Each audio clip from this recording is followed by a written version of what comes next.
कश्मीर इंसान इज़हार यकजहती कबड्डी मैच कराची के शाह लतीफ़ ग्राउंड में भट बरादरी फाउंडेशन कराची पारां करायो वियो। हिक ॾींहं वारे कबड्डी मैच भिटाई कबड्डी क्लब ऐं गुजर कबड्डी क्लब जी टीमुनि हिस्सो वरितो।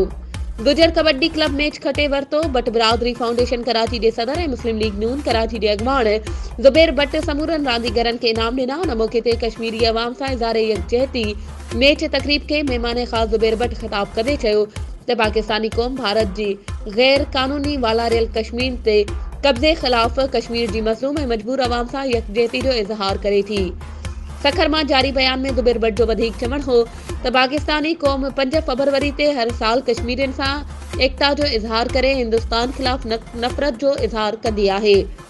पाकिस्तान जो अवाम ऐं हुकूमत वालारियल कश्मीर जे भाइरनि जे सिफ़ारती ऐं इख़लाक़ी हिमायत कंदी रहंदी। उन मौक़े ते वाइस चेयरमैन अमीन भट्ट, राजा आरिफ एम अब्बास, अता मोहम्मद, मुनव्वर भट्ट, अबू ख़ालिद ऐं ॿिया अॻवान पिणु मौजूदु हुआ।